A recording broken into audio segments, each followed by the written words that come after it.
All right, welcome back to day 3 of our 5 days to endless leads from Facebook groups. And let's go ahead and dive on in. And first, let's talk about what have we already talked about. So we've already talked about how to find Facebook groups to join, what to do once you're in them, right? So how and how often to engage, how to find new friends within the group, and what to do when you send and even receive friend requests, right? To really start that relationship building process. So today, let's talk about how to increase accept. So as you're sending friend requests, how can you increase the chance that they're going to want to accept your friend request? And how can you start getting more and more friend requests sent to you? So you're not the one actively reaching out and sending the friend request. How do you have people come to you? So when they get a friend request, or when they're looking for people to friend, they're going to check you out. They're going to scope you out whether you think it or not. So there's 3 important pieces of real estate on your Facebook profile that I really want you to look at and really perfect. So one is your profile or the header picture, and have it where, in a nutshell, so think about this is someone who's in your cold market. They don't know you from Adam, probably, right? So how can you help them start feeling like they know, love, and trust you from the way that you have your descriptions and your images in your Facebook profile? So first of all, in a nutshell, and we all have a brand. I'm not going all into branding and magnetic marketing. I could do that as a whole separate Facebook challenge, but we all have a brand. So in a nutshell, what is it you want your new friends to know about you so that they can see if they resonate with you or not? Remember, we want to put out there points of commonality. So here we go. This is what I have in a nutshell, that I'm a wife, a mom, a Christian, that I'm a crunchy-ish mama, right? So always looking for ways to live healthier, and I'm on a journey, an imperfect journey. And that I work from home, Yoga Pants CEO, right? That I get to build this dynasty from home in my yoga pants. So that is my header picture.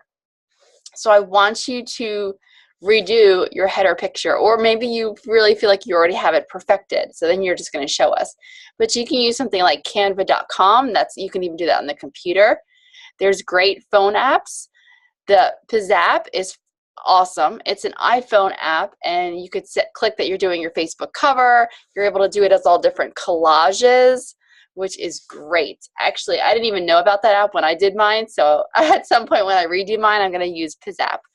But I'm sure there's others, and I would love for you to share with the group as well. So magnetic marketing. So if you think about the way your number one marketing tool right now is your personal profile. So you are marketing you, and you want people to fall in love with you. You're not on Facebook. You're not doing your posts and all that to sell your products. I know some people are, but it's not the way it should be done. It's not going to resonate with people, and it's definitely not going to work for the long term. So with magnetic marketing, you want there to be a picture of you, right? Not of your adorable dog, even though your dog is adorable, right? A picture, or one you could barely see you, a picture of you. They're wanting to be friends with you. They want to feel like they are knowing you. How are they going to start knowing, liking, and trusting you if it's not even a picture of you? And then definitely a fun emoji description with emojis. This is fabulous real estate right here. And so I say I'm a wife and a mom, Yoga Pants CEO, crunchy-ish, natural healing, Jesus lover. And I did go ahead and even put my Yoga Pants CEO website here so they can take a peek and start learning about me. There's a whole section, about Claire and about my story and all of that. So don't worry about not having a website though, because you don't need to have a website, of course. But see how I did emojis, and it's just eye-catching. So definitely do that, a fun description with emojis. And then also get creative with your work description. So if you notice, I do not have my network marketing company here. You'd actually have to really try to figure it out which network marketing company I am with, which business I'm building.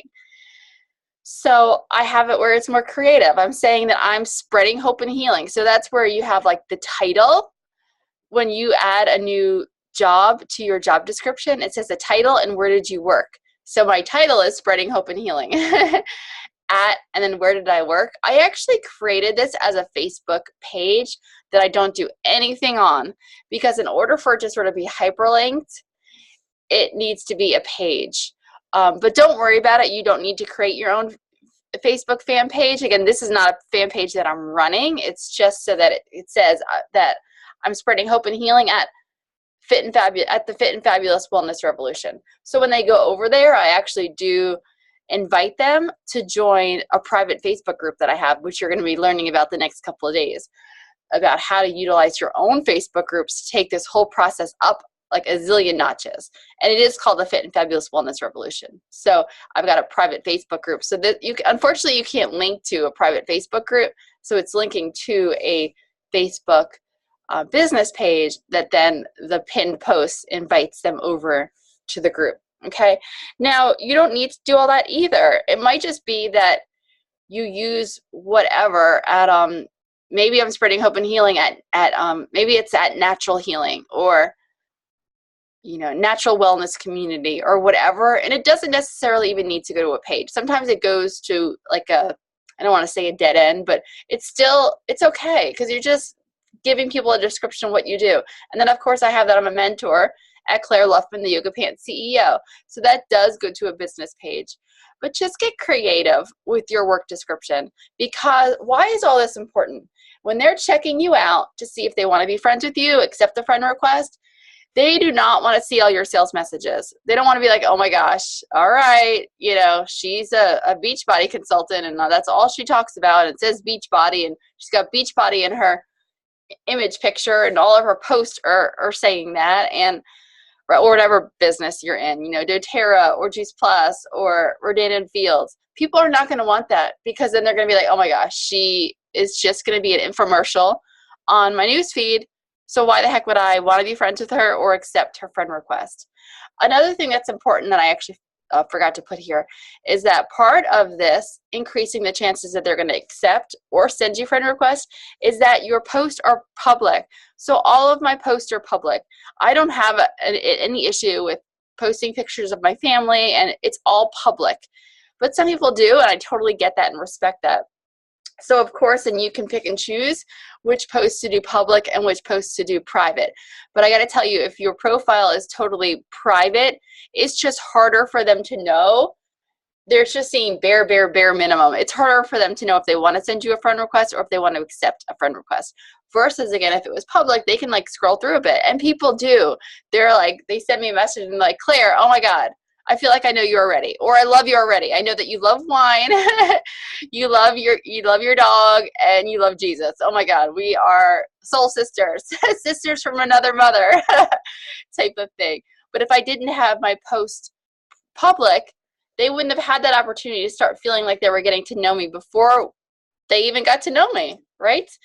So again, I could do a whole entire challenge on magnetic marketing, and we will, and we have, but this is just, again, when they're able to see through your post. When we post in general, we want to be posting magnetically. So I always encourage folks just to do about 15 posts a week. If that, about 2 posts a day plus a Facebook Live. There's some days where I'm only posting once a day, especially if it's a post that's already getting a lot of engagement. I want to let that post keep getting as much engagement as possible. I don't need my posts to be competing with each other. So there's days that I post just once. There's days that I post twice. And sometimes there's a day that I might miss it here and there. But about 15 posts a week. And of those, let's say I have 14 posts a week, right, 2 a day, that 2 out of those 14 be engaging posts, meaning you're asking for people's opinions, fun, right? Like, hey, are you a coffee or tea person? Are you an iPhone or Android person? Or you're just asking for their opinion on something. 2 to 3 business-ish posts in a week out of 14 business-ish posts, right? And sometimes I'm not even mentioning my company name many times, but even if I did in a business-ish post, my friends are going to be they're going to be okay with it, because it's not the norm, right? It's not like I'm hitting them over the head with these sales posts. And then 1 Facebook Live, ideally 1 to 2 Facebook Lives a week. And then all the rest of the posts are blogging about your life. Just what are you doing? What are you up to? What's going on? What are your interests? What are your hobbies? Like, where'd you spend the day? That's how people feel like they get to know you, is where you're just blogging about your life. So there you go. Start marketing magnetically, and you're going to get more Facebook friend requests, and people are going to accept your friend request. All right, action step for today. So I either want you to go ahead and create a new Facebook header, with all your updates, where it markets you, and upload it for us. So share your pic that you're like, oh my gosh, I redid it. I feel like it brands me. I feel like it's going to increase the chances of people sending me Facebook friend requests and accepting my friend request. Or just share the current one if it's a matter of time, and list out the changes that you'd like to make, that you're going to be changing. But you got to upload a Facebook header or a picture of a Facebook header, even your new and improved one or your current one, letting us know what improvements you're going to make. And also, just be extra helpful if you know, I mentioned Canva and Pizzap, but if you know an app that is great, that you personally even use to create images, such as your new header image, just share which app that you use in the comments of the post. All right, guys, we still have a lot of amazing stuff to cover Thursday and Friday. You guys are doing great. Let me know what questions you have, and I'll talk with you guys soon. Bye, y'all.